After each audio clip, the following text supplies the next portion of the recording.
ازاي تعمل كلر كوركشن للفيديو وتحوله من كده لكده. مالها مش شغاله ليه؟ كانت بتشتغل على طول. اشتغلت كده.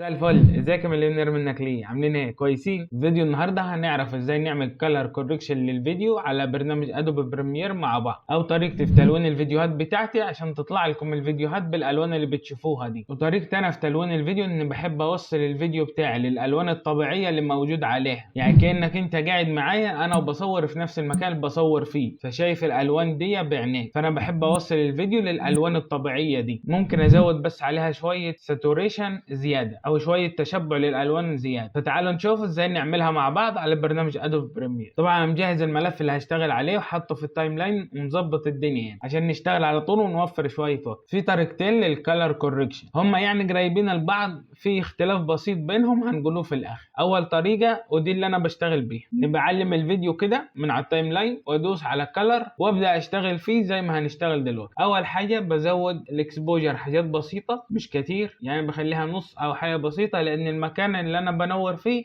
اضاءه عاليه. بزود الكونتراست برضو شويه، يعني خليه 30، والهايلايت بزودها شويه 25 مش كتير برضو لان المكان اضاءته عاليه برضو. الشادو بفتحه حاجه بسيطه يعني 15 10 حاجه زي كده. الوايت بقلله بقى شويه عشان الاضاءه عندي عاليه زي ما قلت لك، يعني ممكن -40 احيانا اكتر من كده. البلاك مش بفتحه لسبب او مش بلعب فيه لسبب، البلاك لو فتحته بيقلب على لون رمادي، فاللون الرمادي بحس انه بيبوظ الوان الفيديو او بيبوظ اللون الاسود فيه، فبسيبه زي ما هو مش بلعب فيه. الساتوريشن بقى هنا بخليه 110 والتمبريتشر بخليها -5 عشان تدي لون ازرق شويه، لان لما ببدا العب في الاكسبوجر والكونتراست والحاجات دي بتزود اللون الاصفر شويه او مش بتزود اللون الاصفر، بتضيع اللون الازرق بتاعه، فبديها تمبريتشر -5 عشان يديني شويه لون ازرق. بعد كده ده البيزك كوركشن، كده خلصنا. جنبك في البيزك كوركشن في تريكايه لازم اقول لكم عليها، مهمه وبتدي لوك حلو للفيديو. علي الهايلايت وقلل الوايت. تاني علي الهايلايت ووطي الوايت، وبرضو على حسب الفيديو بتاعك. خلينا نتفق من الاول ان الكلر كوركشن ذوقيات، كل واحد وذوقه، ولازم تبقى عارف انت عايز توصل ايه بالفيديو بتاعك، يعني عايز توصل الوانه لايه او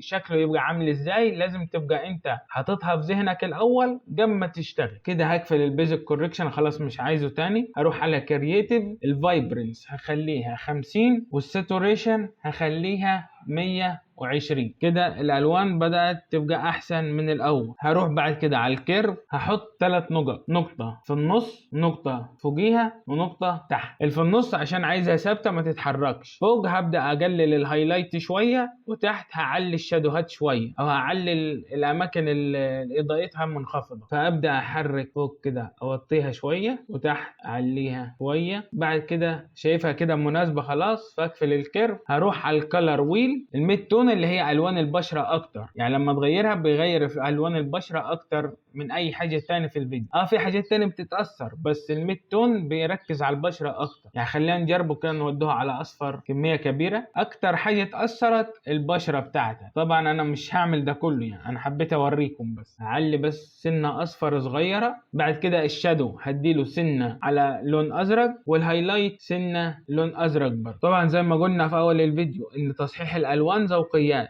انت وذوقك فيه وعايز توصل بالفيديو بتاعك الايه او يبقى شكله عامل ازاي. فتعالوا نشوفه قبل وبعد. هقف على اليومتريك كلر، ادوس كنترول سي اخد منه كوبي، وادوس على باك سبيس امسحه كده قبل التلوين خالص، قبل ما نلونه وقبل ما نعمله اي حاجه. كده كنترول في عشان يحط لي اليومتريك كلر كده بعد التلوين. كبل لكم دي برضه عشان تبان كده، ده قبل التلوين وده بعد التلوين. تعال نشوف الطريقه الثانيه مختلفه في ايه في الكلر كوركشن. هروح على اليومتريك كلر من قائمه الافكت كنترول وامسحه. بعد كده هروح على البروجكت وادوس كليك يمين واختار النيو ايتم ادجستمنت لاير وادوس له اوكي. بعد ما عملت الادجستمنت لاير هسحبه على التايم لاين، دبل كليك واسحبه وادوس عليه واروح على قائمه كلر وابدا الون الفيديو بتاعي براحتي. الفايده دي ان هيفيدك في ايه؟ ان بيجي التلوين بتاعك منفصل عن الفيديو، يعني على حسب انت عايز تعمل ايه في الفيديو بيجي الفيديو وحده منفصل عن التلوين بيجي في لير وحده او طبقه وحده والفيديو في طبقه تاني، فعلى حسب انت شوف انهي اللي تريحك فيهم واعملها. وبس كده